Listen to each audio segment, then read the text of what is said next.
여러분들 교재 보시면 몇 페이지냐면 172페이지 보시면 기본서 페이지 172페이지 보시면 뭐가 나온다? 도시개발 구역이 나옵니다.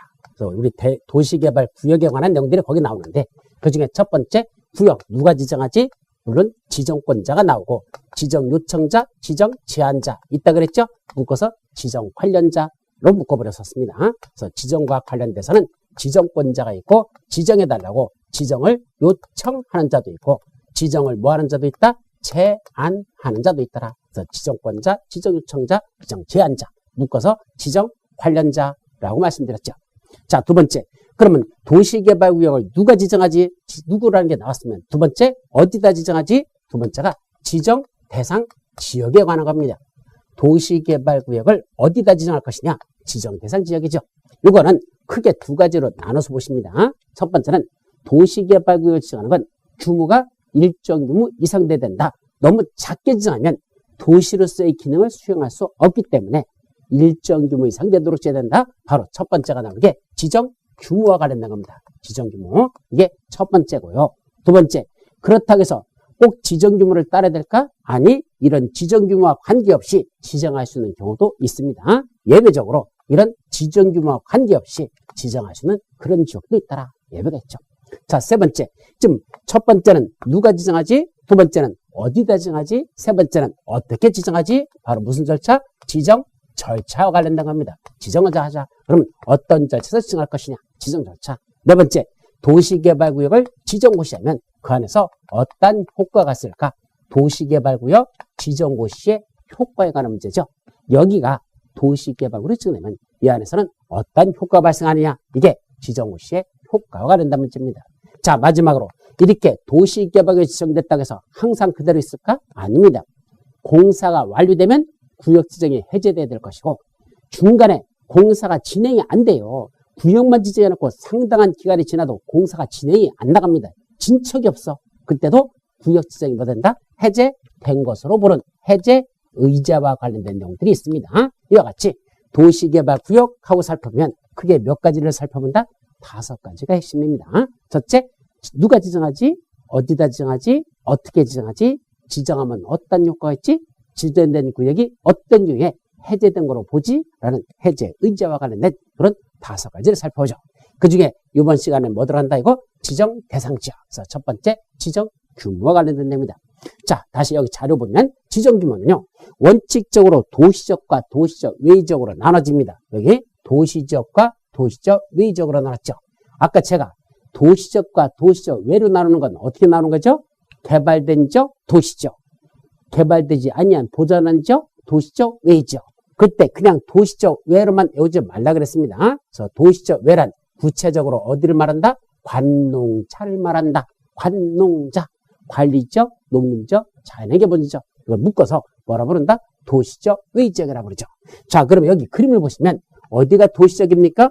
여기 빨갛게 해가지고 이렇게 해서 이렇게 돼 있죠? 그래서부터 이렇게 해서 지금 이렇게 뚫는 거 이렇게 빨갛게 이렇게 두른 이 지역이 바로 뭐가 된다? 그게 도시적입니다. 그 다음에 여기 이렇게 연분홍색으로 해서 이렇게 된 지역 있죠? 여기가 무슨 지역이다? 그게 관리지역입니다. 그 다음에 이쪽 위쪽에 이렇게 녹색으로 내묻혀놓은 거 이거는 농림지역입니다. 그리고 나머지 여기 산자락 있는 이 지역은 뭐라고 할까? 자연환경 보전지역입니다. 우리 용도지역은 크게 뭐로 나눠지죠? 도, 관, 농, 자. 도시적, 관리적, 농림적, 자연환경 보전 이렇게 크게 4수로 나눠놓고 그중에 도시적에서는 원칙적으로 면적이 얼마 된다? 1만 제곱미터 이상은 돼야 됩니다. 즉 도시적에다가 뭘 지정한다면 도시개발구역이라는 걸 이렇게 지정하려면 그 면적이 최소한 얼마나 돼야 된다? 1만 제곱미터 이상은 되도록 지정하여야 합니다. 도시적 안에다가 도시개발구역이라는 그 면적은 원칙적으로 얼마? 1만 제곱미터 이상은 되도록 지정하라 그랬었죠. 그런데 공장을 짓는 공업지역에서는 우리 도시적은 무엇으로 나누죠? 4수로 주거지역, 상업지역, 공업지역, 녹지지역. 그 중에 무슨 지역은? 공업지역은 뭐 짓는 지역이라 그랬었죠? 제가 공업지역은 공장 짓는 지역. 그럼 공장은 일반적인 건축물보다도 규모가 크다, 작다? 크다 그랬잖아요. 그죠? 공장은 일반 규모 건축물보다 훨씬 크다 그랬잖아. 따라서 공업지역에다가 공장 같은 걸 지으려면 적어도 일반적인 기준보다는 훨씬 더 커야 되겠다. 그래서 공업지역은 면적이 얼마를 필요한다? 3만 제곱미터 이상을 필요합니다. 그래서 도시지역은 원칙적으로 1만 제곱미터 이상만 되면 도시개발을 정할 수 있지만 공업지역만은 1만 갖고 안 되고 공업지역은 얼마가 필요하다? 3만 제곱미터 이상 되도록 지정해야 된다는 얘기입니다. 자, 그런데 도시지역이라고 다 도시개발을 지정할까? 아까 안 되는 구역에 한 군데 있다 그랬었잖아. 어디는 지정할 수 없다? 바로 녹지지역 중에서도 보전녹지지역. 바로 보전녹지역으로 되어 있는 이런 지역은 뭐로 지정할 수 없어? 도시개발으로 지정할 수 없습니다. 왜 그런다 그랬죠? 자, 도시 안에 마지막 남은 최후 보루가 뭐라 그랬죠? 녹지지역 중에서 보전녹지지역이 도시에서 마지막 남은 녹지지역인데 그것마저도 여기도 까뭉개가지고 전부 다 고물져버리면 여기는 뭐만 가득 찬다? 콘크리트 건물만 가득 차는 삭막한 도시가 되기 때문에 어디만은 손대지 말자. 보전 녹지지역만은 더 이상 개발하지 못하도록 거기는 도시개발구로 지정할 수 없다라는 거. 따라서 결론, 도시지역은 원칙은 1만 제곱미터 이상으로 지어야 되는데 공업지역은 공장을 지어야 되는 지역이니까 규모가 더 커야 되겠다. 3만 제곱미터 이상해야 되고 보전 녹지지역은 개발해서는 안 되는 지역이니까 도시개발으로 지정할 수 없다. 그렇게 세 가지로 나누라는 얘기입니다. 자, 그럼 나머지 지역에서는 얼마일까? 도시지역, 의지역에서는 원칙적으로 30만 제곱미터 이상입니다. 어디? 바로 여기 관리지역, 농림지역, 자연환경 보전지역, 관농자 지역에다 도시개발구역을 지정한다면 그 면적은 얼마를 필요한다? 원칙 30만 제곱미터 이상 되도록 지정해야 된다. 이 소리입니다. 그래서 보통 우리가 말하는 신도시 개발한다는 그 개념이 도시적 안에서 개발하는 게 아니고 도시적 외적인 관농자 지역에서만 도시적 외적인 관농자 지역에서만 그때는 면적을 말한다. 원칙이 30만 정도 되시니까 이게 바로 신도시 개발의 성격입니다. 그래서 우리가 흔히 신도시를 개발하자 그러면 어디를 개발한 거다? 관농자 지역 같은 데다가 30만 이상으로 이렇게 신도시를 개발한다 소리죠. 근데 항상 30만 이상일까? 아니, 관농자인 도시적 외지역 중에서도 10만 제곱미터 이상만 돼도 되는 경우가 있습니다. 굳이 30만이 안 되고 10만 이상만 돼도 도시개발으로 지정해 주겠답니다. 어떤 경우에? 자, 이런 관리지역 안에도 뭐 짓겠답니까? 아파트나 연립주택 건설기기 포함되어 있답니다. 어디에? 도시적 외지역인 관리지역 같은 데다 아파트나 연립주택 건설기기 포함되어 있답니다. 아파트나 연립주택을 여기다 짓겠다는 얘기입니다. 근데 아파트 연립주택만 때려짓고 말을까? 아니, 이쁜 짓 두 가지를 하겠대. 자, 아파트나 연립을 짓게 되면 애들이 다녀야 될 뭐가 필요합니까? 학교가 필요하잖아요. 그 중에 특히 무슨 학교가 필요하죠? 초등학교. 중학교나 고등학교도 조금 떨어져 있어도 애들이 통학시키도 이제 중학생이나 고등학생 같으면 차 타고 다닐 수 있어요. 근데 초등학교 1학년 보고 버스 태워버린다? 아까 뭐 한데서 실종된다고 그랬잖아. 그러니까 초등학교 용지는 여기다가 아파트를 짓면서 지들이 이쁜 짓 했대. 사업시행자가 초등학교 용지도 확보했다. 즉 초등학교 질 땅을 확보했다는 얘기죠. 뭐 짓지 않고 아파트 연립주택 지으면서 일부 땅은 아파트 연립주택을 짓는 게 아니라 초등학교 질 땅을 확보해 놓고 동시에 관할 교육청과 뭐였다? 협의를 해버렸답니다. 그래서 초등학교 용지를 확보하고 관할 교육청과 협의를 했으면 이쁜 짓 했어? 안 했어? 했잖아요. 그러니까 니들은 이쁜 짓 했으니까 뭐 하겠답니까? 여기다가 10만 제부터 이상만 돼도 뭐 하겠다? 그때는 니들에게 여기다 도시개발으로 지정해 주겠답니다. 그래서 원래는 도시적 외적인 관농지에서는 면적이 30만 이상이지만 거기에 아파트 연립주택 건설계획 포함되어 있고 초등학교 용지를 확보하고 관할교육청과 협의를 마쳤다면 이쁜 짓 했으니까 니들은 30만이 아니라 10만 제부터 이상만 돼도 도시개발로 지정해 준다는 것, 그거는 여러분들이 기억해 두셔야 됩니다. 근데 핵심 정리 9번에 가보니까 구역의 지정규모 적용을 배제한답니다. 이게 무슨 말이죠? 좀 전에 도시지역은 원칙적으로 1만 이상, 공업지역은 3만 이상, 관농지역은 원칙이 30만, 예외 10만 이상이면 도시개발구역으로 지정할 수 있다 그랬잖아. 그런데 어디다가 도시개발구역을 지정한답니까? 첫째, 취락지구. 우리 국토법에서 국토이계및 유경관을 문제에서 취락지구라고 배우셨죠? 두 가지가 있었습니다. 자연취락지구와 집단취락지구로 구분된다. 자연취락지구는 녹관농자 지역에 지정되는 거. 집단취락지구는 개발제한구역 안에 지정되는 취락지구. 이랬었죠. 그 중에 보통 자연취락지구입니다. 이런 취락지구가 여기 지정되어 있단다. 또는 개발진행지구가 지정되어 있단다. 또는 지구 단위 계획구역이 지정돼 있단다. 또는 국장이 지정한 지역이란다. 네 군데 취락지구, 개발진인지구, 지구 단위 계획구역, 국장이 지정하는 지역. 월해점만 따볼까요? 취계지구 이란 용어가 나옵니다. 뭐 나온다? 취계지구. 여기 취락지구, 개발진인지구, 지구 단위 계획구역, 국장이 지정하는 지역. 취계지구로 지정된 지역은 뭐를 따지지 않는다? 그런 데를 도시개발구로 지정할 때는 그게 용도지역이 어디에 속하냐를 묻지 않냐고. 즉 용도지역마다 일정 면적 이상 돼야 된다고 좀 전에 얘기했잖아. 그죠? 도시지역은 원칙적으로 1만 이상. 다만 공업지역은 3만 이상. 그랬는데 지금 취락지구가 어디 지정했대? 그냥 자연녹지지역에 지정돼 있대. 그럼 취락지구가 자연녹지지역에 있다면 도시지역이니까 원칙은 얼마죠? 1만 이상 돼야 되는데 그 취락지구를 뭐로 정했다? 도시개발구로 정했다면 취락지구를 도시개발로 정하면 여기는 비록 자연녹지지역이지만 1만 이상을 요구할까요? 1만이 안 돼도 될까요? 안 돼도 지정할 수 있다라 얘기입니다. 취락지구로 정된 지역을 도시개발로 정할 때는 그게 무슨 용도지역이냐를 따지지 않고 면적규모 제한을 받지 않는다 이 말입니다. 또 개발진흥지구를 어디다 정했더라? 공업지역 안에다가 여기 산업유통개발진흥지구를 정했습니다. 공업지역 안에다가 산업유통개발진흥지구를 정했습니다. 그럼 공업지역 안에다가 지정되는 산업유통개발진흥지구를 도시개발구로 지정하면 원래는 공업지역이니까 면적이 얼마 돼야 되죠? 면적이 3만 제곱미터 이상 돼야 되잖아. 그래야 될까? 안 돼도 괜찮다는 얘기죠. 즉 개발진흥지구로 지정된 지역을 도시개발로 지정할 때는 면적이 얼마 이상이라는 그 용도지역의 면적 제한을 적용하지 않겠다는 얘기입니다. 세 번째, 지구 단위 계획구역이 지정돼 있대. 그럼 지구 단위 계획구역에서는 그게 용도지역이 무슨 지역에 따라서 면적 규모 제한을 받을까? 안 받습니다. 지구 단위 계획구로 지정된 지역은 면적이 얼마냐? 묻지 않냐고. 거기는 항상 도시개발으로 지정할 수 있습니다. 마지막, 자연환경 보전지역을 제한 나머지 지역에서 국장이 지정한 지역은 면적이 얼마냐에 관계없이 국장이 지정한 지역은 다 도시개발으로 지정할 수 있다는 거. 그래서 네 군데만 취계지구 말을 머리점만 따면 술에 취해서 개같이 지랄하는 국장은 이렇게 보셔야 돼요. 술에 취해서 개같이 지랄하는 국장. 이게 취계지국이죠.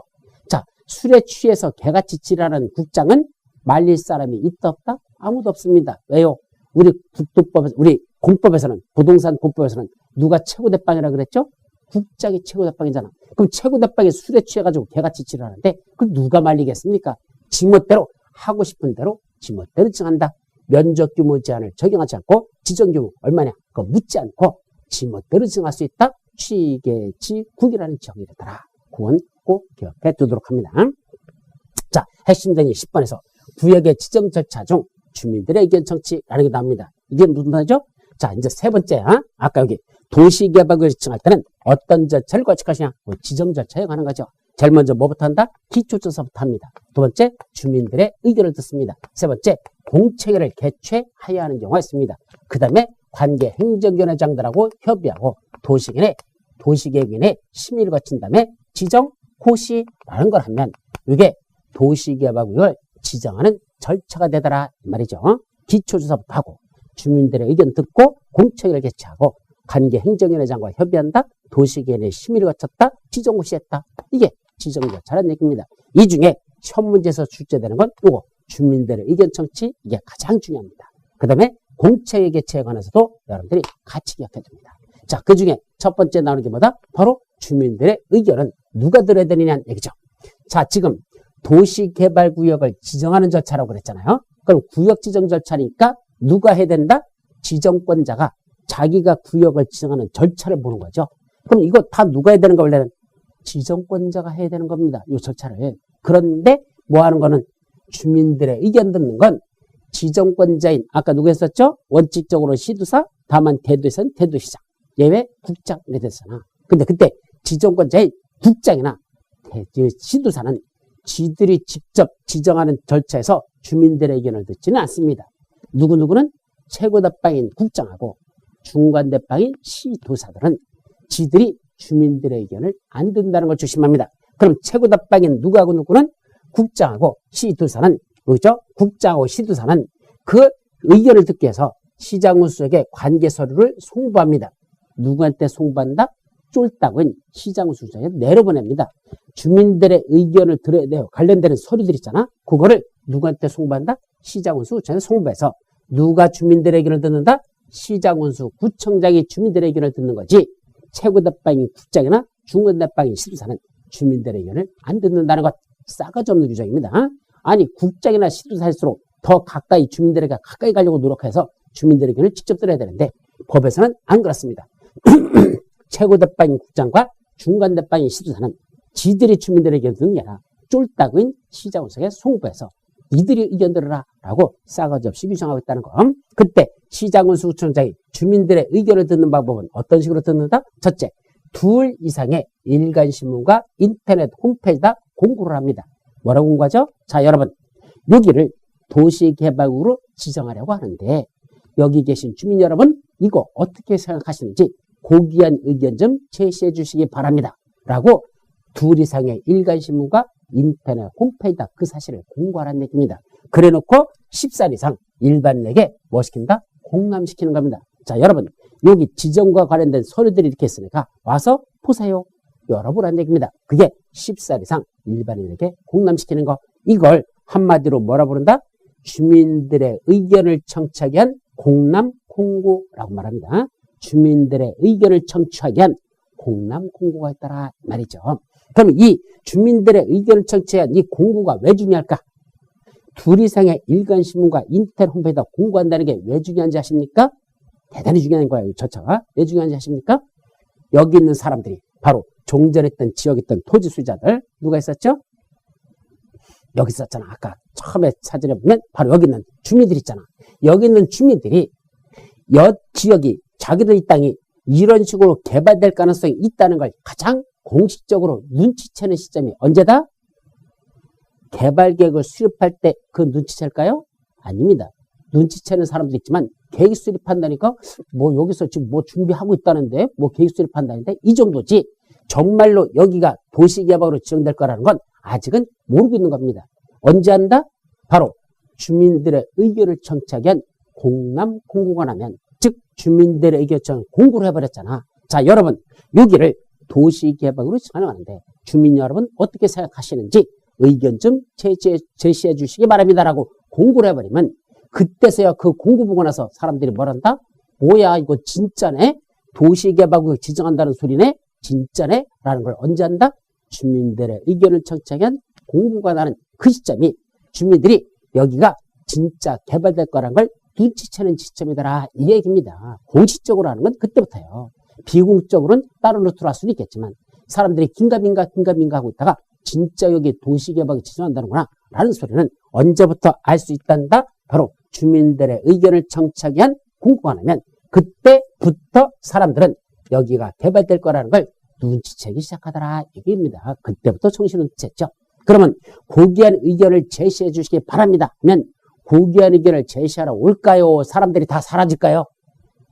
다 사라져버립니다. 아니 갑자기 공고 보고 나서 사람들 어디 갔을까? 자기 땅으로 가버립니다. 자기 있던 옛날 그 땅으로 갑니다. 왜 가죠? 아까 여기 있던 이 땅으로 갑니다. 아까 여기 나대지들이 있었잖아. 나대지 같은 사람들.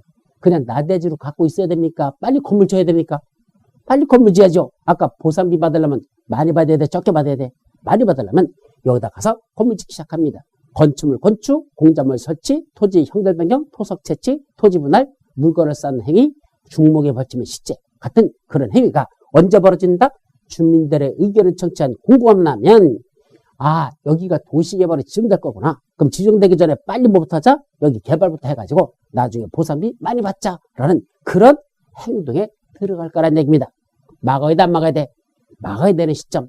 그게 언제다? 주민들의 의견을 청취한 공고만 하면 그때부터 바로 주민들의 의견을 청취한 공고가 나면 그 이후부터 개발행위 하는 건 함부로 개발행위 하면 될까 안 될까? 안 됩니다. 그때부터 개발행위 하는 것들은 전부 다 뭐 받으라? 허가 받으라고 법에서 그렇게 명시했습니다. 그 다음부터 하는 개발행위는 그때부터는 허가 대상으로 법으로 만들어서 함부로 개발행위 못하도록 막는 시점이 언제다? 2 이상의 일간신문과 인터넷 홈페이지다 공고하는 시점이라는 거, 그게 제일 중요한 시점이라는 거, 그걸 꼭 기억해 두도록 합니다. 다만 지정하는 면적이 얼마밖에 안 된다? 10만 제곱미터 미만밖에 안 된대요. 지정하는 면적이 10만 제곱미터 미만밖에 안 된다. 작다면 그때는 비싼 돈 들여서 둘 이상의 일간신문에 공고할 필요 없습니다. 일간신문에 공고한다는 건 그 공급이 내야 되거든요. 그 신문은 광고료 갖고 먹고 사는 거 아닙니까? 그러니까 그 공고 내려면 돈 내야 되죠? 그러지 말래. 면적이 10만 제곱미터 미만밖에 안 되면 비싼 돈 들여서 일간신문에 공고하는 게 아니라 어디다 한다? 지방자치단체가 발행하는 소식지 있죠? 그걸 뭐란다? 공보라고 합니다. 자, 국가가 국민들에게 널리 알리는 건 어디다 알리죠? 관보라는 거다 알립니다. 관보라는 거다. 그것은 그걸 고시하거나 공고하도록 돼 있죠. 반면에 지방자치단체는 어디다 알린다? 자기들이 발행하는 걸 공보라고 합니다. 따라서 관보는 국가기관이 국민들에게 알릴 때는 관보에다 알리게 돼 있고, 지방자치단체가 자기들 지역 주민들에게 어떤 걸 알릴 때는 공보라는 거다 알리게 됐습니다. 그때 일간신문에 굳이 돈 내서 공고할 필요 없고, 면적이 10만 제곱미터 미만일 때는 공보에다가 공고할 수 있습니다. 그래서 공보와 인터넷 홈페이지다 공고할 수 있도록 그렇게 돼 있다는 거, 그것도 여러분들이 같이 기억해 두셔야 됩니다. 자, 그다음에 공청회의를 개최해야 하는 경우가 있습니다. 어떤 때는 공청회를 개최할까? 이거 주민들의 의견을 청취하기 위한 공람기간이 끝나고 나서, 아까 며칠이죠? 10살 이상 일반인들에게 공람시켰죠? 자, 여러분 여기를 도시개발을 지정하려고 하는데 이 서류들 보실 사람들은 와서 열어보세요. 이게 10살 이상 공람시킨 겁니다. 그 공람기간이 끝나고 나서 공청회를 개최하여야 하는 경우가 있다. 면적이 얼마 이상 될 때만? 100만 제곱미터 이상 될 때만. 그 도시개발구역의 면적이 100만 제곱미터 이상 되면 원칙적으로 공청회를 개최할 수 있다가냐 하여야 한다라고 됐습니다. 면적이 100만 이상 될 때는 공청회를 개최해야 된다는 것, 여기까지가 지정과 관련된 절차 중에서는 이 정도로 여러분들이 기억해 두셔야 됩니다. 자, 이제 도시개발구역 지정고시 되면 그 안에서 어떤 효과가 있을까? 도시개발구역 지정고시의 효과와 관련된 문제입니다. 시험 문제 매년 안면적이었습니다. 대단히 중요하죠. 자, 이제 여기가 뭐를 정했다는 얘기야? 도시개발구를 지정돼 버리면 이 안에서는 어떤 효과가 발생하느냐 얘기죠. 첫째, 도시개발구역이 지정고시되는 순간 그 지역은 뭐로 본다? 용도지역상 도시지역과 지구단위 계획구역으로 결정되어 고시된 것으로 본다. 결정고시 의제 효과가 발생합니다. 자, 무슨 말이야? 지금 여기가 뭐로 정됐죠? 도시개발구역으로 서울특별시 강서구 마곡지구가 도시개발구역으로 지정고시되는 순간 이 지역은 뭐가 된다? 용도지역상 도시지역이 된다는 얘기입니다.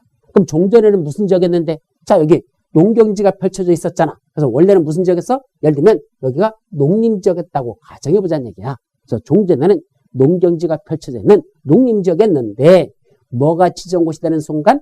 도시개발구역으로 지정고시되는 순간 여기는 더 이상 농림지역이 아니고 뭐로 바뀐다? 도시지역이란 용도적으로 변경되더라 이 말입니다. 도시적으로 결정고시한 거라 본다 이 말이죠. 그럼 도시지역은 개발이 돼야지 도시지역 아니야? 원래는 인구와 산업이 밀집된 지역이 도시지역이라고 우리 국토법에서 배우셨잖아. 도시지역이란 인구와 산업이 밀집되는 지역이죠. 근데 중요한 건 현재 인구와 산업이 밀집된 지역만 도시지역입니까? 아니야. 인구와 산업의 밀집이 예상되는 지역도 도시지역으로 한다고 배웠었습니다. 그러니까 아직은 논밭밖에 없는 지역이지만 그래도 여기는 조만간에 인구와 산업의 밀집이 예상되는 지역이죠. 왜? 도시개발구로 지정됐으니까 도시개발을 하게 되면 인구와 산업의 밀집은 당연히 예상되죠. 따라서 도시개발구역이 지정고시되는 순간 이 지역은 더 이상 농림지역이 아니라 도시지역이라는 용도적으로 결정고시한 거라 보고, 동시에 또 하나 지구단위 계획구역으로 결정되어 고시한 거라 본다. 동시에 지구단위 계획구역으로도 보더라 얘기입니다. 그 왜 지구단위 계획구로 볼까요? 자, 여기는 난개발을 방지하고 계획적 체계적인 개발을 위해서는 여기서 개발하기 위해서는 무슨 계획이 수립된다? 지구단위 계획을 수립해서 지구단위대로 개발하라 이 소리입니다. 그럼 지구단위 계획을 수립하기 위해서는 무슨 구역으로 지정해야 됩니까? 지구단위 계획 구역으로 먼저 지정해야 되거든요. 그래서 지구단위 계획 구역이 먼저 지정되고 그 안에서 지구단위를 수립해서 지구단위대로 개발해야 난개발을 방지하고 체계적이고 계획적인 개발을 갈 수 있죠. 그래서 도시개발 구역이 지정고시되는 순간 그 지역은 더 이상 무슨 지역이 아니고 농림지역이 아니고 용도지역은 도시지역이라는 용도적으로 변경되면서 동시에 체계적이고 계획적인 개발 관리를 위한 지구 단위를 수립하기 위한 지구 단위 계획 구역으로 모든 것을 본다 결정되어 고시된 것으로 본다라는 효과가 발생하는 겁니다. 대단히 중요한 거야. 따라서 결론. 도시개발 구역이 지정고시되는 순간 그 지역은 무슨 지역이면서 도시지역이면서 동시에 지구 단위 계획 구역이 되더라 이 말이죠. 그런데 어디다가 도시개발을 정했답니까? 여기 취락지구. 여기 취락지구라고 있는 이 취락지구 뭐죠? 아까 우리 취락지구는 자연 취락지구는 어디다 정한다 그랬었습니까? 자연 취락지구는 어디다 정한다? 녹, 관, 농, 자 이런 지역이 바로 자연 취락지구를 정한다 그랬었죠? 따라서 시골에 있는 동네를 자연 취락지구로 정하는 순간 이 지역을 이번에 뭐로 정한다? 도시개발구로 지정고시하자 말입니다. 어디를? 자연 취락지구로 되는 이 시골 동네를 이번에 뭐로 정하다? 도시를 개발하기 위한 도시개발구로 지정고시되면 이 지역도 도시지역이면서 동시에 지구 단위 계획구역이 될까? 아니라는 것. 그걸 조심합니다. 그럼 뭐야 그냥 취락지구예요. 그냥 자연 취락지구에서 성격만 갖는 거지. 여기를 도시개발구로 지었다고 해서 이 자연 취락지구를 도시개발구로 지었다고 해서 거기가 도시적인 용도적으로 바뀌는 것도 아니고 그냥 농림지역입니다. 도시적이 아니고 그냥 농림지역이죠. 동시에 지구 단위 계획으로 보지도 않는다는 얘기입니다. 그거로 보지 않는다. 또 하나 있어. 도시지역 외의 지역에 지정된 지구 단위 계획구역이 있습니다. 그럼 도시지역 외의 지역에 이미 뭐가 지정됐었어? 지구 단위 계획구역이 지정돼 있었습니다. 바로 여기죠. 무슨 지역이야? 농림지역이란 이 용도지역 안에 이미 도시지역 외의 지역인 농림지역에 지구 단위 계획구역이 여기 지정돼 있었습니다. 근데 요 지정된 지역을 요번에 뭐로 정했다? 도시개발구역으로 지정고시했대. 여기를 개발하겠대. 그래도 여기는 무슨 지역이 되지 않는다? 도시지역이 될까? 안 됩니다. 도시지역 내에 지정되는 지구 단위구역으로 볼까? 안 봅니다. 그럼 뭐로 보겠다는 얘기야? 그냥 원래 그대로 도시지역 외에 지정된 지구 단위 계획 구역으로만 보지 여기는 도시지역으로 보지도 않고 지구 단위 계획 구역으로 보지도 않는다라는 거. 자, 결론. 말이 좀 어려워. 원래는 도시개발구역을 지정고시하면 그 지역은 뭐로 본다? 용도지역은 더 이상 농림지역이 아니고 도시지역과 지구 단위 계획 구역 두 가지로 결정되어 고시한 거라고 보는데 어디다가 도시개발구역을 정했다? 취락지구에다가 도시개발구역을 정하거나 도시지역 외에 지정된 지구 단위 계획 구역에다 도시개발구역을 정하면 요 도시개발구역으로 지정된 요 두 군데 지역은 뭐로 보지 않는다? 도시지역으로 보지도 않냐고 지구 단위 구역으로 보지도 아니한다는 것. 그것도 같이 기억해 두셔야 됩니다. 아셨죠? 중요한 겁니다. 자, 그게 결정고시 의지에서 시험 문제 아주 잘 났죠. 두 번째, 이제 도시개발구에서 개발행위 하려면 뭐 받아랍니까? 허가 받아랍니다. 다만 조심할 건 이때 개발행위 허가는요. 도시개발에서 허가받아야 되는 거 이런 건축물 건축하려면 허가받으라고 그랬는데 이거는 주민들의 의견을 정착한 위한 공고가 있는 지역 및 또는 도시개발구역에서만 그렇습니다. 자, 주민의 의견을 정착하기 위한 공고가 있단다. 좀 전에 얘기했죠? 주민들의 의견을 정착하고 여러분 여기다 도시개발구를 정하는데 여러분들 어떻게 생각하십니까? 고귀한 의견 좀 제시해 주시기 바랍니다라고 공고하면 사람들이 고귀한 의견을 제시하러 온다고 그랬습니까? 다 사라진다고 그랬습니까? 다 사라졌다 그랬잖아. 어디 간다 그랬죠? 자기 땅에 가서 빨리빨리 건물 져가지고 나중에 보상비 많이 받으려고 그런 짓 한다란다? 한다고 그랬잖아요. 그래서 그걸 막기 위해서 바로 주민들의 의견을 정착하기 위한 공고만 놔도 그 이후부터 개발행위 하는 사람들은 전부 다 뭐 바꿔라? 허가받아라 라고 만들어 온 겁니다. 물론 뭐가 지정되면 당연히 도시개발구역이 지정고시된 이후에도 당연히 허가받아야 되지만 그 훨씬 이전 아까 절차를 볼까요? 좀 전에 전표해서 이거 주민들의 의견은 여기서 듣죠? 도시개발구역 지정고시는 어디죠? 여기잖아. 기초수사, 주민들의 의견 청취, 공청개최, 행정위원회장과 협의, 도시개발의 심의, 지정고시 이렇게 나오잖아. 따라서 구역이 지정고시된 이후부터 개발행위 하는 것만 허가받는 게 아니고 훨씬 전 주민들의 의견을 정착하기 위한 공고만 나면 그 이후부터 개발행위 하는 것들은 전부 다 허가받아라 이 뜻입니다. 따라서 중요한 게 바로 주민들의 의견을 정착하기 위한 공고만 있어도 그 이후부터 개발행위 하는 건 허가받아라는 얘기고 당연히 도시개발구역에 지정고시돼도 그래서도 허가받아라는 얘기입니다. 그때 허가받아야 되는 개발행위는 몇 가지겠을까? 7가지입니다. 뭐 먼저 첫째, 건축물의 건축, 공작물의 설치, 토지의 형질 변경, 토석의 채취, 토지 분할, 물건을 쌓는 행위, 마지막 중목의 벌채 및 식재 해가지고 7가지 개발행위 머리쯤만 따볼까? 건공형체, 분물죽 이렇게 보시죠. 건공형체, 분물죽이라는 7가지 개발행위 하려면 뭐 바꿔야 한다? 허가받아야 한다. 건공형체, 분물죽. 여기는 중목의 벌채 및 식재까지 들어갑니다. 우리 국토법에서는 분물 6가지만 했었어. 중목의 벌채 및 식재는 없었어요. 근데 여기는 7가지 개발행위를 허가받아야 합니다. 그 중에 중목의 벌채 및 식재가 뭐죠? 자, 이런 지역에 뭐가 있었다는 얘기야? 여기 나무들이 우거져 있으면요, 개발행위 허가 안 내줍니다. 나무들이 우거져 있으면 산림들이 밀집되어 있는 지역들 있잖아. 근데는 산지 전용 허가를 안 내줘요. 그럼 뭐 하면 되죠? 나무들 좀 뽑아내면 될 거 아니야. 그래가지고 나무들 둥성둥성 있게끔 만들어버리면 개발 허가가 날 수 있거든. 그런 짓거리 하려고 여기다 개발행위 하려고 중목을 벌채한다. 그런 거 그냥 막 해줘. 그래서 거기다 건물 지려고. 그거 못하게끔 허가받아는 얘기죠. 벌채만 허가받는 게 아니라 식재. 왜 식재도 허가받죠? 자, 여기는 아무것도 쓸모없는 황무지래. 그럼 이 황무지인 여기다가 뭐 하겠답니까? 보상비 받아봤자 평당 5,000원밖에 못 받는데요. 황무지니까. 근데 저기다 뭘 갖다 놓더냐? 가시오가피 나무라고 있죠?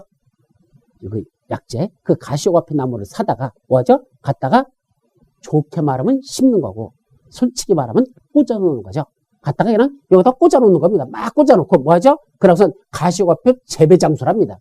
쓸모없던 황무지에다 갑자기 가시오가피 갖다 꽂아 놓고는 뭐하죠? 이거 내가 재배한답니다. 기르고 있답니다.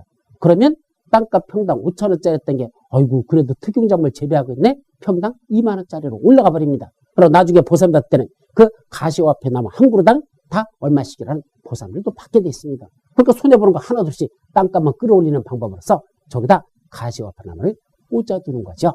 물론 실사조사 나올 때까지는 그게 뒤지면 안 됩니다. 살아있어야 됩니다. 그래 보상비 주지. 아니, 다 뒤져버리면 그럼 누가 돈 주겠습니까? 그러니까 여기다 가시오가피 나무 꽂아놓은 거, 그게 중목의 식재, 심는다는 뜻입니다. 그것도 뭐 받고 알아?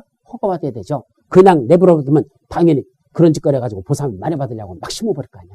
그래서 중목의 벌채만이 아니라 식재하는 것도, 심는 것도 그거 뭐 받도록 허가받도록 이렇게 되어 있습니다. 그게 허가사항이죠. 자, 언제부터 허가받는다? 주민들의 의견을 청취하기 위한 홍보가 있는 지역하고 도시개발구역에서 몇 가지 건공형체, 분물축이라는 7가지 개발행위하면 허가받아야 합니다. 다만 이때 건축물 중에서 무슨 건축물도 허가받는다? 가설건축물 포함이란 말부터. 이때 가설건축물이 뭐죠?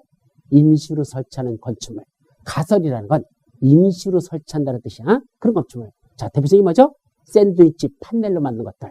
즉 철근 콘크리트 슬라브 지붕을 만드는 게 아니고 샌드위치 판넬이라서 철판, 얇은 철판 속에다가 뭐 했죠? 거기다가 스티로폼 같은 거 넣은 거. 그래가지고 그냥 압축시킨 거. 그렇게 하는 거잖아. 이런 것들은 그냥 바로바로 만들 수 있는 게 가설건축물이거든요. 그럼 그런 거로 만드는 것도 뭐 받으라는 얘기야? 허가받으라는 얘기입니다. 왜 그러죠? 보통 이런 데다가 아까 우리 옆에 있던 나대지 이런 땅 있다고 그랬잖아. 이 나대지다 건물 짓는 것들은요. 사람들이 보통 건물 짓을 때 뭘 짓죠? 영구건축물 짓지 않습니다. 왜요? 좀 있으면 부시고선 새로 개발할 지형인데 새로 개발 땅이니까 다 부셔버리잖아. 그러니까 여기다 짓는 것들은 그냥 임시로다가 져놓고 살고 있는 척만 하자는 얘기입니다. 그래도 땅값은 올라버리니까. 그래서 그런 가설건축물을 짓는 게 일반적입니다. 그래서 그 가설건축물도 허가사항에 포함시켰다. 이게 중요하고, 두 번째, 건축만 허가받습니까? 우리 건축법상 건축에는 몇 가지가 있었죠? 5가지. 신축, 증축, 개축, 재축, 이전. 건축법에서 다시 나와. 건축에는 몇 가지 행위했다? 5가지. 신축, 증축, 개축, 재축, 이전. 5가지가 있는데 그 건축 행위만 허가받는 게 아니라 대수선하는 것도 허가받아야 되고 용도 변경하는 것도 허가받아야 됩니다. 따라서 도시개발구역이 지정되고 나서 이 안에서 개발행위는 7가지가 있는데 그중에 건축에는 가설건축물도 포함되고 건축만이 아니라 건대용 3가지가 허가사항이다. 건축만 허가 아니라 건대용, 건축, 대수선, 용도 변경 3가지가 다 허가사항이라는 거, 그것도 여러분들이 같이 기억해 두라는 얘기입니다. 아셨죠? 그런 7가지 개발행위 때는 허가받아라. 허가사항이죠. 그런데 허가를 안 받아도 되는 것들이 있어. 개발행위 7가지에 속하는데도 허가 안 받는 게 있어. 대표적인 거 3가지만 기억합니다. 첫째, 재복구 또는 재난수습에 필요한 응급조치를 위해서 하는 행위를 한대. 자, 여기가 홍수가 나서 떠내려가 버렸대. 그래서 응급조치로도 한대. 그때는 허가받지 않고 그냥 해도 좋다는 얘기죠. 근데 국토위계 및 임의에 관한 법률에서는 이거 재복거나 재난수습한 응급조치는 조치 끝내놓고 1개월 이내에 신고하라고 됐었죠. 거의 신고야. 근데 우리 도시개발법에서는 신고사항 아닙니다. 허가받지 아니한다 그랬으니까 무슨 상이죠? 그냥 상입니다. 신고도 필요 없이 그냥 할 수 있다. 이렇게 이해하셔야 돼. 또 경작위한 토지 형절 변경.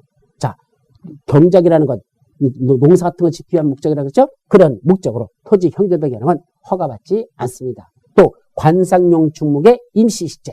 관상용 중목이라는 건 우리 나무 같은 걸 보기 위해서 미관상으로 보기 좋게 해서 길러서 이렇게 지금 인공적으로 재배하잖아요. 그런 걸 임시로 심어놓는 것들, 이런 것들은 허가 안 받아도 되는데, 다만 관상용 중목을 어디다가 임시식재했습니까? 경작지, 농사짓는 농지에다, 그런 경작지에다가 임시식재한다면 이때는 다시 뭐 받아라? 허가 받아야 됩니다. 그래서 원칙적으로 관상용 중목을 임시식재하는 건 허가받지 않을 때지만 관상용 중목을 경작지에서의 임시식재하는 건 이거는 다시 허가사항이 된다는 거. 이것도 시험 문제 잘 나니까 조심해서 기억해 두도록 합니다. 아셨죠? 자, 또 하나. 도시개발구역이 지정고시 될 당시에, 여기는 아직 도시개발이 지정된 후고, 여기는 지정되기 전이야. 지정될 당시에 이미 그 안에서 뭐 앉아있어? 꼭 인허가 받고 공사나 사업에 뭐 앉아있다? 착수한 자가 있다라는 얘기입니다. 도시개발구로 지정될 당시에 이미 인허가 등을 받고 공사나 사업에 착수한 자가 있었다. 이 사람 도시개발구역 지정고시 되면 그때는 어째야 될까? 자, 이거 건물 줘봤자 나중에 다 부셔야 될 거잖아. 새로 개발하려면. 그죠? 그래도 이 건물 계속 지켜야 할까 못 지켜야 할까? 시유합니다. 다만 뭐가 필요하죠? 30일 이내에 뭐는 하고 신고는 하고 그 사업 계속 시행할 수 있다. 도시개발구로 지정고시 된 날로부터 30일 이내에 나 지금 이렇게 건축물 짓고 있어요 라는 사실에 대해서 뭐는 해야 된다? 신고는 하고 그 다음에 그걸 계속 공사를 시행할 수 있다는 거. 아까 여기하고 차이점이 뭐죠? 여기는 도시개발구역이 지정되고 나서 그 안에서 이런 7가지 개발행위를 하려면 원칙적으로 허가받아라 이 소리고요. 요거는 구역이 지정되기 전에 이미 합법적으로 인허가 등을 받고 공사나 사업에 착수했던 자가 도시개발구역이 지정고시 되면 이 착수한 공사 계속 시행해야 되느냐 부셔야 되느냐 예직입니다. 원칙적으로 뭔다? 계속 시행할 수는 있어. 다만 조건 30일 이내에 신고는 하고 계속 시행하겠다라고 돼 있죠. 그럼 왜 30일 내에 신고라는 게 필요하죠? 해야 되는 이유는 이미 공사에 착수했는데 곧 계속 하되 30일 내에 신고하는 이유는 자, 공사에 착수한 걸 부셔라 그러버리면 이 사람은 엄청난 손해를 보겠죠. 근데 도시개발구로 지정되기 전에 인허가를 받고 공사에 착수했다는 얘기는 합법적으로 공사에 진행해 간 사람입니다. 근데 이걸 때려보시면 나중에 보상비 줄 때 수용방식이라면 보상비 줄 때 건물이 있는 땅이 없는 땅이야? 없는 땅이잖아. 지통 건물 부셔버렸으니까 나대지로 돌아가 버렸잖아. 보상비 많이 줄까요? 적게 줄까요? 작게 주겠죠. 그럼 결국은 건물 짓느라고 돈 들어갔다 다 부셔서 손해 왕창 받는데 나중에 보상비조차도 나대지로서 건물 없는 땅으로서 보상비도 똥값으로 받아버리면 이 토지 소유자는 자살하라는 얘기죠. 그죠? 완전히 망해버리는 거죠. 그러니까 이미 공사나 사업에 착수했다면 이분은 합법적으로 인허가를 받고 공사에 착수한 자니까 저 사람의 기득권은 보호해주자는 얘기입니다. 그래서 뭐 하자는 얘기야? 그래, 계속 지라는 얘기입니다. 대신 30일 내에 신고하고 계속 지래. 그럼 신고해놓고 계속 쳤잖아. 그럼 나중에 완공이 됐잖아. 그럼 이제 수용 방식으로 들어간다면 뭐 줄까? 보상비 줄 거 아니야. 그때 건물은 낡아 빠진 건물입니까? 새 건물입니까? 최근에 줬으니까 새 건물이죠? 거의 감가상각 없이 건물값 다 보상비 줄 것이고 동시에 건물이 있는 땅이었으니까 토지에 대한 보상비도 높아지겠죠. 이미 합법적으로 공사에 착수한 자는 그 합법적인 걸 인정해 주자는 얘기입니다. 그래서 나중에 보상비 받는 거 손해보지 않게 정당하게 받도록 하기 위해서는 계속 질 수 있도록 허용해 주는 게 이게 논리적으로 맞더라 얘기입니다. 아셨죠? 거기까지만 여러분들이 기억해 두시면 됩니다. 자, 이제 그러고 넘어가자. 이제 뭐죠? 도시개발규칙의 해제 의제란 말이 나옵니다. 해제 의제는 뭐죠? 해제된 것으로 본다. 이게 해제 의제입니다. 자, 어떤 경우에 해제된 거로 볼까요? 첫째, 공사완료 공고일 다음날 해제된 거로 본답니다. 자, 여기 공사가 다 끝났네. 종전했던 이런 지역이 개발이 돼가지고 이렇게 새로 다 만들어졌습니다. 그러면 공사가 다 끝났으면 더 이상 무슨 구역은 하죠? 도시개발구역은 아니라는 얘기입니다. 왜요? 이 도시개발구역이라는 건 말 그대로 번역하면 도시, 시티, 시티죠? 시티, 개발, 디벨로핑, 구역, 디스트릭트. 도시를 개발하고 있는 구역, 시티, 디벨로핑, 디스트릭트. 현재 도시로서 개발되고 있는 구역이라는 뜻입니다. 그러면 도시를 개발하는 동안만 개발구역이지 개발이 끝났으면 개발하는 구역이 아니잖아. 개발 완료 구역이죠. 그래서 그때부터는 그냥 뭐가 된다? 그냥 도시적이에요. 여기는 개발이 끝났다? 그러면 여기는 뭐가 된다? 그냥 아까 도시개발구로 지정고시 되는 순간 그 지역은 뭐가 된다 그랬어? 도시적이 된다고 그랬잖아요. 그 도시적이지. 이제는 도시를 개발하는 구역은 아니라는 얘기입니다. 따라서 공사가 다 끝나면 공사완료 공고일 다음 날부터 그 지역은 자동적으로 더 이상 무슨 구역은 아니다? 도시개발구역은 아니라는 얘기입니다. 그 공사완료 공고일 다음 날부터 그 구역은 도시개발구역은 해제된 것으로 본다. 자동적으로 해제되는 겁니다. 다만 무슨 방식으로 공사가 시행된다? 환지 방식으로 사업이 시행되는데 환지 방식이 뭐죠? 종전의 땅 소유자에게 새로운 땅으로 개발해서 새로운 땅으로 바꿔주는 걸 무슨 방식? 환지 방식. 그때는 공사가 끝났다고 끝난 게 아니고 완공된 땅을 종전의 소유자에게 새로운 땅으로 바꿔주는 거. 여기 있던 사람에겐 이 땅을 줄게. 여기 있던 사람은 너한테는 이거 줄게. 새로운 땅으로 바꿔주는 걸. 이걸 뭐라고 한다? 환지처분이라고 합니다.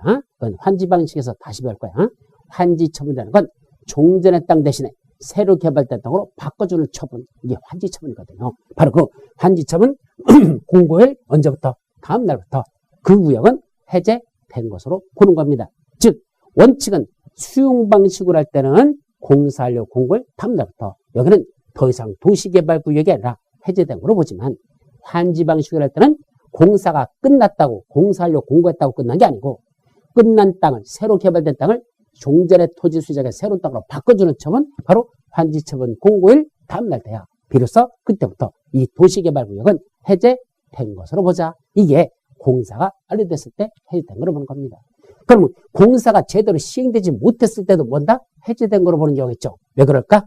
이유는 공사가 시행되지 않아도 구역 지정은 해제시켜버립니다. 강제 해제죠. 왜 그럴까? 아까 도시개발구역이 지정고시 되면 그 효과로서 어떤 효과 있었죠? 개발행위 함부로 못하게 합니다. 허가받아라 그랬습니다. 그죠? 자, 아까 건축물 같은 거 진료하는 거 지켜야 한다? 못 지켜야 한다? 못 지켜야 합니다. 그럼 어디 구역에 있는 사람들? 여기 도시개발구역 안에도 이미 건축물들을 갖고 있거나 나대지를 가지고 있는 사람들이 있습니다.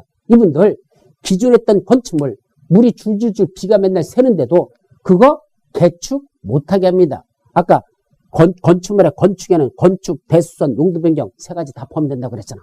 건축, 대수선, 용도 변경 그거 허가받으라는 얘기는 웬만하면 그거 못하게끔 막겠다는 얘기입니다. 그럼 사람이 살고 있는 동네인데 그 집들이 낡아가지고 오래돼가지고 막 비물이 줄줄줄 새는데도 개축도 못하게 합니다. 왜? 좀 있으면 부시고 도시개발이 이루어질 거니까 그냥 힘들어도 그냥 참고 살으시랍니다. 밤에 자는데 빗물이 이마에 뚝뚝 떨어지는데도 그래도 빠꾸 그냥 잘합니다. 돌아버린 소리입니다. 이런 거 개발행위 허가받으라 했을까? 웬만한 건 아까 허가 내준다 안 내준다? 안 내준다 그랬잖아요. 그러다 보니까 여기 있는 사람들은 생활하는데 상당히 불편을 감수할 수밖에 없다는 얘기입니다. 뭐 들어갈 때까지는 도시개발이 실제로 들어갈 때까지는 참으란 얘기입니다. 근데 그것도 참는 것도 한도가 있는 거지 언제까지 참으란 얘기야. 그래서 너무 오랜 기간 동안 도시개발구역만 지정해놓고 오랜 기간이 지나도 공사가 시행되지 않으면 그때는 일정 시점이 지나버리면 그때는 더 이상 도시개발구역을 하지 말자. 해제된 것으로 본다라고 만들어 놓은 겁니다. 그래서 해제됐으니까 이제 뭐 하면 돼? 개발하면 되죠. 그죠? 그러니까 나가 빠진 것도 대수를 하면 되고 용도변경도 할 수 있고 거기다 건축도 새로 해도 되고 그렇게 풀어주자는 얘기입니다. 그래서 일정 시점이 지나도 공사가 시행되지 않으면 그때는 해제된 거로 본다라고 됐습니다.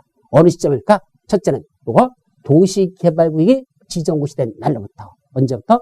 도시개발구역이 지정고시 된 날부터 원칙적으로 몇 년? 밑으로 내려가 3년이 되는 날까지 3년이 되는 날까지 뭐가 없답니까? 사업시행자가 실시계획을 작성해서 인가신청이 들어와야 되는데 사업시행자로부터 실시계획 인가신청이 없다는 얘기입니다. 잘 보셔야 돼. 도시개발구역이 지정고시 된 날부터 밑으로 내려가 3년이 되는 날까지도 실시계획 인가신청이 없다면 사업시행자가 요렇게 실시계획 요렇게 만들어 왔는데요. 요렇게 할 수 있도록 인가해 주세요라고 신청이 안 들어왔다는 얘기는 공사할 계획이 없다는 얘기입니다. 그러면 어떤 시점? 그 3년이 되는 날의 언제부터? 다음 날. 그리고 3년이 되는 날의 언제부터? 다음 날부터 그 구역은 해제된 것으로 본다. 도시개발구역은 해제된 것으로 보는 겁니다. 자, 두 번째는 선 구역부터 먼저 지정해놓고 나중에 개발계획을 수립하는 경우 있었습니까? 선 구역 지정 후 개발계획 수립 있었습니까? 있었죠. 어디 있어요? 여기 있잖아. 선 구역 지정 후 개발계획 수립. 공자생 외국삼. 이럴 때는 먼저 도시개발부터 지정해놓고 나중에 개발계획을 수립해도 된다라는 공자생 외국삼 있었죠. 바로 그 내용이야. 따라서 먼저 도시개발을 지정해놓고 나중에 개발계획을 수립해도 되는 이런 경우 있었잖아. 바로 그 공자생 외국삼 6가지 사용했을 때는 먼저 구역을 지정해놓고 나중에 개발을 수립해도 된다 그랬었잖아요. 그때 나중에 수립하는 개발계획 너무 늦어도 안 된다는 얘기입니다. 그럼 원칙적으로 몇 년일까? 2년입니다. 즉 도시개발구역이 지정고시 된 날부터 2년이 되는 날까지 개발계획을 수립고시하지 아니하면 그때는 어떤 효과? 바로 2년이 되는 날의 다음 날 그때도 도시개발구역이 지정된 건 해제된 것으로 본다.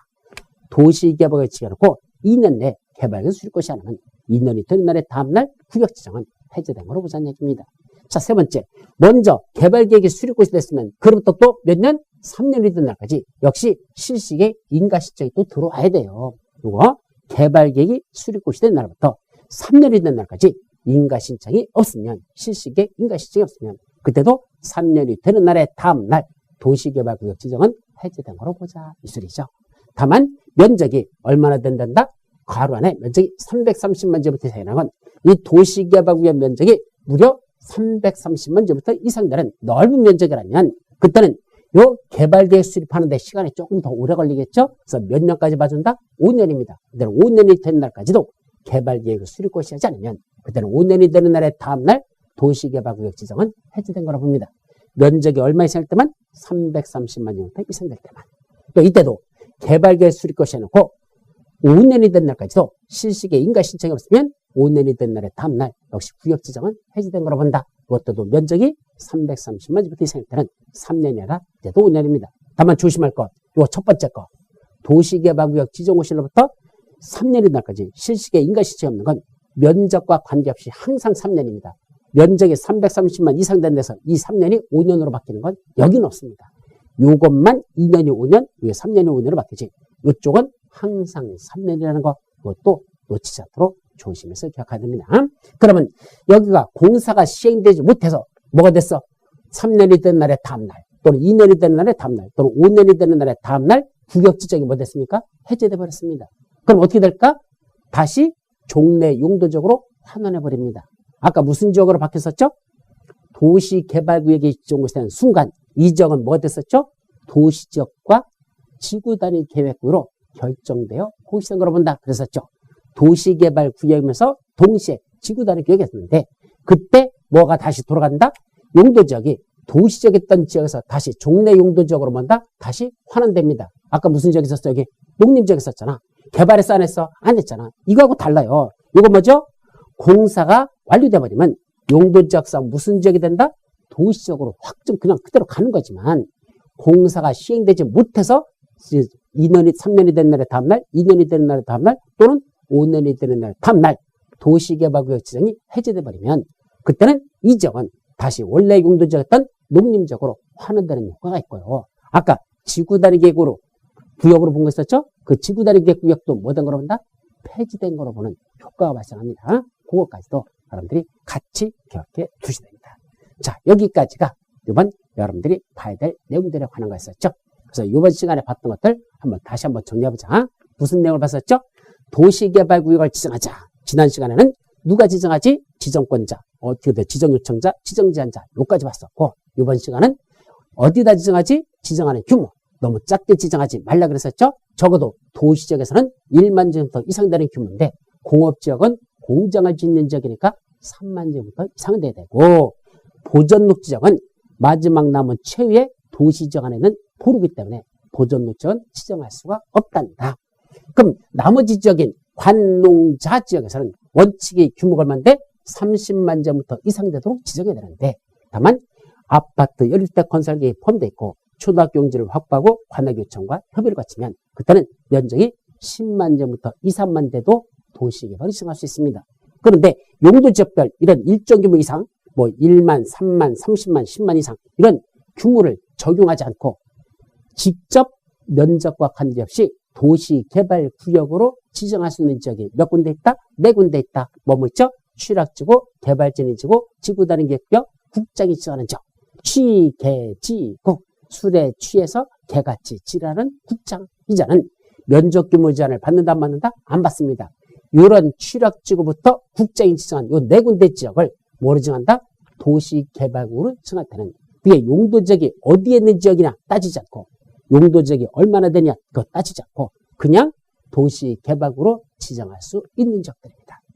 자, 도시개발구에 지정하는 절차로서는 기초수사하고 주민들의 의견 듣고 공청회를 개최해야 되고 행정위원회장과 협의하고 도시계획 심의를 거쳐서 지정 고시하는데 이 중에 주민들의 의견을 듣는 절차가 중요하다. 그때 국장이나 시도사가 직접 주민들의 의견을 듣는 게 아니고 지정권자인 지들이 직접 듣지 않고 쫄따구인 시장군수청에 송부해서 시장군수청이 2 이상의 일간신문과 인터넷 홈페이지에다 공고하고 10살 이상 일반에게 공람시키는 방법으로 주민들의 의견을 듣습니다. 그때 면적이 10만 제곱미터 미만밖에 안 된다면 일간신문에 비싼 돈 들여서 공고하지 아니하고 공부에다가 공고할 수가 있습니다. 그런 게 있었죠. 또 공청개최는 면적이 얼마 이상 될 때만 100만 제곱미터 이상 될 때만 주민들의 의견을 청취한 공람기간이 끝난 후에 그들은 반드시 공청회를 개최하여야 합니다. 자, 도시개발을 지정을 시하면 그 안에서 어떤 효과가 있을까? 도시개발을 지정을 시하면 그 안에서는 원칙적으로 도시지역이면서 동시에 지구단위 구역으로 결정되어 고시된 거로 본다. 도시개발구역이 지정이 되는 순간 그 속은 용도지역상 도시지역이 되면서 동시에 체계적인 개발관리를 위한 지구단위 구역으로 결정되어 고시된 거로 보죠. 다만 2군데는 뺀다. 어디? 취락지구라는 지역. 도시지역 외에 지정된 지구단위 구역. 이 취락지구와 도시지역 외에 지정된 지구단위 구역을 뭐로 정했다? 도시개발구로 지정고시하더라도 이 지역은 뭐로 보지 않는다? 도시적으로 보지도 않냐고요. 도시적 내에 지정되는 지구단위 계획으로 보지도 아니한다라는 거 2가지. 또 도시개발구역이 지정되면 그 안에서 일정한 7가지 개발행위 건공형체 분물주기라는 7가지 개발행위 하려면 뭐가 필요하다? 예, 허가받아야 된단다. 언제부터 허가받을까? 도시개발구역으로 지정되면 당연한 것이고 그보다 훨씬 더 이전인 언제부터? 주민의 의견을 청취하기 위한 공고만 나도 주민들의 의견을 청취하기 위한 공고만 나도 그 이후부터 개발행위 하는 사람들은 예를 이런 개발행위 하려면 7가지 개발할 때는 허가받는 걸 원칙으로 하는데 다만 재복구 또는 재난수배의 응급조치라든지 경제기한 토지 형제변이라든지 관상용 주목의 임시제는 허가받지 않아도 됩니다. 다만 관상용 주목을 경작제에다 임시제할 때는 그때는 다시 허가 받아야 한다라는 거. 또 도시개발구로 지정될 당시에 여기 도시개발구를 여기다 지정할 당시에 그 이전에 이미 합법적으로 인허가 등을 받고 공사나 사업에 착수한 자가 있었다. 이자 계속 사업 시행할게 할까? 빼부시게 할까? 계속 시행할 수 있단다. 단 30일 이내에 뭐 내야 된다? 여기다 나 지금 이렇게 개발하겠어요 라고 도시개발구에 지정이 된 날부터 30일 내에 신고는 하고 계속 시행할 수 있다는 거. 그래서 기득권을 보여주자라는 게 있었죠. 자, 마지막 도시개발구에 해제된 거로 보는 시점이 있습니다. 어떤 경우죠? 첫째는 공사가 시행되지 못해서 해제된 경우 있고 공사가 완료돼서 해제된 거로 보는 경우가 있습니다. 원칙적으로는 공사가 다 끝나면 언제부터? 공사하려 공고를 담부터 거기는 더 이상은 도시개발구역이 아닙니다. 그냥 도시적입니다. 해제된 거로 보죠. 다만 환지 방식으로 할 때는 공사가 완료됐다고 끝난 게 아니고 새로운 땅으로 바꿔주는 처분, 환지 처분까지 해야 끝나는 거니까 환지 처분 공고를 다음 날이 돼야 그때부터 도시개발구역 지정은 해제된 거로 봅니다. 근데 공사가 시행되지 못해서 해제된 거로 보는 경우도 있다. 언제죠? 첫째는 도시개발구역이 지정된 날부터 밑으로 내려가 3년이 된 날까지 실시계 인가 신청이 없으면 3년이 되는 날의 다음 날 도시개발구역 지정은 해제된 것으로 본다. 두 번째, 먼저 도시개발구역 먼저 지정해놓고 나중에 개발구역 수립하는 게 있었죠? 공자생, 외국삼 6가지 사유는 먼저 구역을 지정하고 나중에 개발구역 수립하랍니다. 근데 나중에 몇 년이다? 원칙적으로 2년입니다. 도시개발구역 지정고시의 날부터 2년이 된 날까지 개발계획을 수립고시하지 않냐면 그때는 그 2년이 되는 날의 다음날 도시개발구역 지정은 해제된 거라고 보죠. 또 개발계획을 수립고시한 날부터 3년이 된 날까지 실시계 인가신청이 없으면 3년이 된 날의 다음날 역시 구역 지정은 해제된 거라고 합니다. 다만 이 면적이 구역의 면적이 330만 제곱미터 이상 된다면 요 2년이 된 날이 5년으로 늘어나고 이쪽 3년이 된 날이 5년으로 이쪽 기간이 더 늘어난다는 거 그것도 기억하고 마지막 지정됐던 구역이 해제돼 버리면 그 구역은 종래 용도적으로 다시 환원됩니다. 아까 도시지역에서 무슨 지역으로 바뀐다? 다시 농림지역으로 환원됩니다. 이거는 공사가 완료돼서가 아니라 시행되지 못하고 해제됐을 때만 종래용지로 환원되고 지구 단위 계획으로 보기로 했던 건 폐지된 거로 본다라는 거. 거기까지는 여러분들이 기억합니다. 아셨죠? 자, 여기까지가 도시개발구역과 관련된 건 다 끝났습니다. 이제는 그 안에서 뭐죠? 도시개발 사업을 시행하자. 그럼 제일 먼저 나오는 게 뭐죠? 누가 사업을 시행할지 시행자와 관련된 게 나옵니다. 그래서 사업 시행자, 그거는 다음 시간에 살펴보도록 하죠.